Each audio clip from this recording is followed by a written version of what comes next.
जय Hind. Good morning everyone. तो अध्याय 16 12 क्लास का स्टार्ट हो गया, यानी अंतिम लेसन बायोलॉजी का बुक का आपका अंतिम लेसन है। अध्याय 16 पर्यावरणीय मुद्दे, यानी पर्यावरण के मुद्दे क्या क्या हैं, पर्यावरण के बारे में जानेंगे हम लोग। किस प्रकार हम लोग इसका प्रदूषण फैला रहे हैं, किस प्रकार इसको रोक सकते हैं, इसका नुकसान क्या हमें हो रहा है, ये सारी चीज़ों को हमें जानना है। मैंने पहले ही बताया था कि इकोलॉजी में आप लोगों को 3 लेसन पढ़ना है। तो ये अंतिम लेसन आपका इकोलॉजी का है और आपके बुक का भी अंतिम लेसन है। तो पर्यावरण के मुद्दे हम लोग देख रहे हैं। अध्याय 16 है, भाग पहला है। तो इसमें पहला शब्द होता है पर्यावरण। पर्यावरण या वातावरण एक ही होता है। तो इसका परिभाषा मैंने पहले इकोलॉजी जब स्टार्ट किया था तो उसी समय मैंने बताया था आपका। इसका मतलब होता है कि हमारे चारों ओर फैले हुए आवरण ही पर्यावरण कहलाते हैं। हमारे चारों ओर जो फैले हुए आवरण है, जिसमें जीवधारी समस्त जीवधारी हैं, पेड़ पौधे, ये सभी जो आते हैं वो पर्यावरण में ही आते हैं। तो इसी पर्यावरण के बारे में जानना है। तो पर्यावरण का जो पहला चीज है वो है प्रदूषक। प्रदूषक पढ़ रहे हैं, प्रदूषण नहीं, प्रदूषण आगे हम लोग देखेंगे, अभी प्रदूषक देख रहे हैं। तो प्रदूषक में कह रहा है कि मानवों द्वारा बनाए गए, यानी मानव जो बनाता है या प्रयोग में जो पदार्थ लाता है, प्रयोग में जो भी उपकरण लाता है, उसको अपघटित होने के बाद जो फेंक देते हैं हम लोग, और फेंकने में फेंकते हैं, और जो दूषित अवशेष जो होते हैं वही कहलाते हैं प्रदूषक। प्रदूषक कहने का मतलब है जिससे हम प्रदूषण फैलाते हैं। प्रदूषक का तात्पर्य होता है कि जिससे हम प्रदूषण को फैलाते हैं, यानी हम लोग प्रदूषक का प्रयोग उस वैसे चीजों में करते हैं जो किसी भी कार्य करने के लिए, चाहे उपकरण हो या जो भी चीज हो, प्रयोग करने के बाद उसको हम लोग फेंक देते हैं, जो उसका उपक्षय होता है उससे प्रदूषण फैलता है। यानी वो वैसा घटक है प्रदूषक जिससे हम प्रदूषण फैलाने का प्रयोग करते हैं, यानी प्रदूषण फैलाने के लिए प्रयोग में लाते हैं, वही वस्तु प्रदूषक कहलाती है। अब प्रदूषक देखिए 2 प्रकार का होता है। प्रदूषक कितने प्रकार का होता है? 2 प्रकार का होता है। एक होता है क्षयकारी प्रदूषक। क्षयकारी कहने का तात्पर्य होता है कि तुरंत वो क्षय हो जाए, यानी नष्ट हो जाए। और कुछ होता है अपक्षयकारी, यानी वो होगा किंतु उसके लिए बहुत ज्यादा समय लगेगा। उसको प्रदूषण को समाप्त होने में, उसको अपघटित होने में बहुत लंबा समय लगेगा, उसको बहुत ज्यादा लॉन्ग टाइम लगेगा आपको प्रदूषण को क्या करने में, फैलने में, और उसको अपक्षय होने में। और जो क्षयकारी है वो तुरंत क्या करेगा, तुरंत क्षय हो जाएगा, क्षतिग्रस्त हो जाएगा।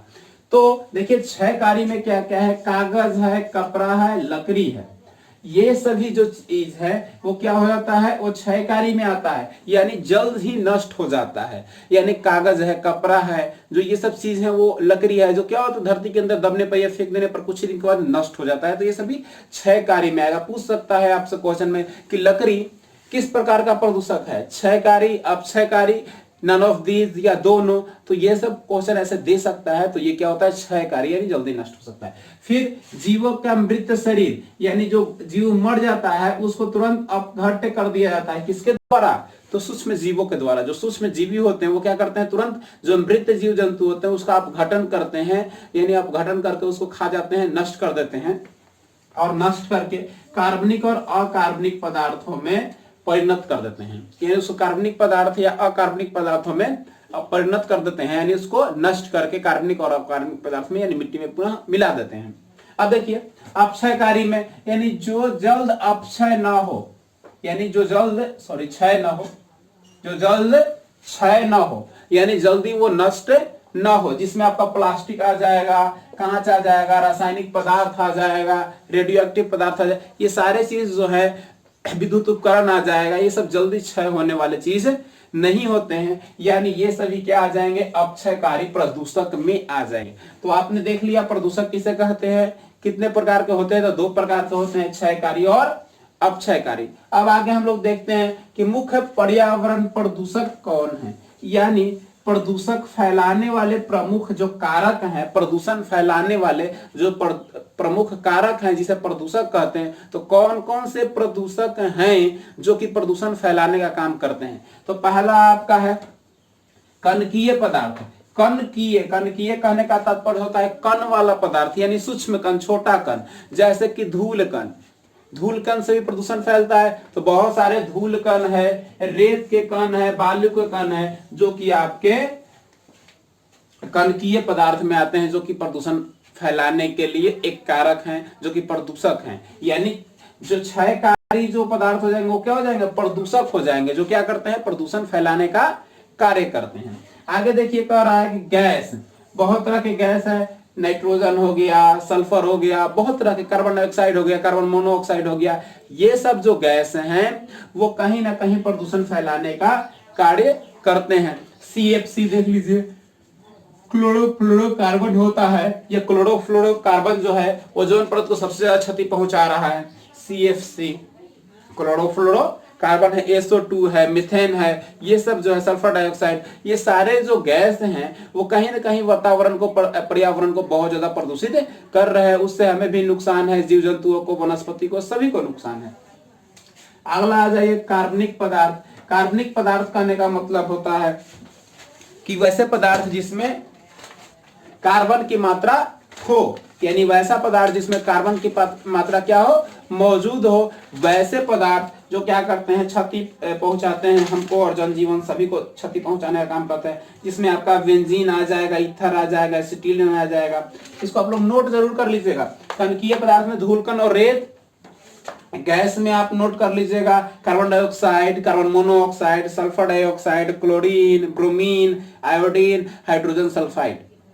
फिर से इसको कीजिएगा, carbon dioxide, carbon monoxide, sulphur dioxide, chlorine, bromine, iodine और हाइड्रोजन सल्फाइड, सल्फर डाइऑक्साइड, ये सारे जो गैस हैं वो बहुत बृहत मात्रा पे, इधर फिर CNG, ये CFC क्लोरोफ्लोरोकार्बन है, ये सब जो गैस हैं वो बृहद मात्रा में पर्यावरण और पर्यावरण के जो कारक होते हैं, जो जीव जंतु होते हैं, वनस्पति, उनको क्षति पहुंचाने का कार्य करते हैं। अगला कार्बनीय पदार्थ मैंने बताया था। कार्बनीय पदार्थ में आप लोग नोट कर लीजिएगा, बेंजीन, ईथर, एसिटिक अम्ल, एसिटिलीन, ये सब जो है वो क्या है, किसी न किसी रूप में पर्यावरण को क्षति पहुंचाने का कार्य करते हैं। अगला है धातुएं। बहुत तरह की धातुएं हैं जो क्या करता है, पर्यावरण को दूषित करता है, तो ये धातु भी आ जाएंगे। फिर अम्ल की बूंदे, अम्लीय वर्षा आप लोग सुने होंगे, जो अम्ल की बूंदे धरती पर आती है वो लगातार क्षय करती है। अम्लीय बूंद होता कैसे है, क्या होता है कि पर्यावरण में प्रदूषण के कारण बहुत सारे जो दूषित पदार्थ हैं वो ऑब्जर्व होके वाष्पन क्रिया द्वारा जो जल के साथ ऊपर चले जाते हैं, यानी क्षोभ मंडल में बादल का रूप धारण कर लेते हैं और वही फिर बारिश बनकर पुनः आते हैं। जैसे कि आप लोगों ने ताजमहल को देखा होगा, लगातार यह आंकड़ा आते रहता है, रिपोर्ट आते रहता है कि ताजमहल अब क्षय हो रहा है, उसकी जो रंग है वो रंग खराब होती जा रही है। इसका कारण है बगल में मथुरा और कानपुर का जो चमड़ा का फैक्ट्री है और तेल शोधक कारखाना है जो मथुरा में, उससे जो दूषित हवाएं निकलती, जो गैस निकलता है वो वायुमंडल में चला जाता है। वायुमंडल में जाने के बाद जो बारिश होती है, उस गैस के मिश्रित जो बारिश होती है वो क्या होता है, जो गैस का परत नीचे बैठा हुआ है, ऊपर से जो जल की बूंदें आएंगी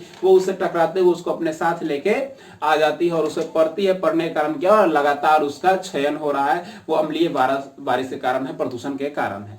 तो ऐसे कहीं ना कहीं अम्लीय बूंद भी लोगों को क्षति पहुंचाती है, फसल बर्बाद हो जाता है, ये सारी घटनाएं इसमें होती है। अब देखिए मुख्य पर्यावरण प्रदूषक, यानी मुख्य पर्यावरण प्रदूषक क्या है। ये तो प्रदूषणीय मुख्य पर्यावरणीय प्रदूषण था। अब प्रदूषण क्या है, तो घरेलू अपमार्जक। घरेलू अपमार्जक कहने का तात्पर्य घर में काम करने वाले चीजों से, यानी घर में जो काम किए, घर में कोई काम किए, किसी वस्तु को और अनावश्यक उसको फेंक दिए।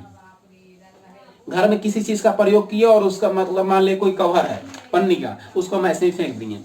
और भी जो वस्तुएं होती है उसको ऐसे ही फेंक देते हैं, जो क्या होता है, घरेलू अपमार्जक होता है। और अपमार्जक में हम लोग साबुन सरफ भी ले लेते हैं, तो साबुन सरफ जो होता है उससे भी कहीं ज्यादा प्रदूषण फैलता है। जो फेस वॉश, क्रीम वगैरह हम लोग यूज करते हैं, सभी अपमार्जक में ही आते हैं। और साबुन सरफ जो भी आते हैं वो सभी अपमार्जक में ही आते हैं। और घर में जो और भी पदार्थ होते हैं जिनको हम लोग उपयोग करने के बाद जो बची हुई मात्रा को फेंक देते हैं, तो कहीं ना कहीं क्षति पहुंचाते हैं। कृषि रसायन, खेती में जो हम लोग अनेक प्रकार के जो दवाओं का प्रयोग करते हैं कृषि रसायन के रूप में, जो कीटनाशक, कृमिनाशक, ये सब दवाएं होती है, उसका भी कहीं ना कहीं इफेक्ट पड़ता है जल पे, जल जीवों पे। इसके डिटेल्स में हम लोग चर्चा करेंगे।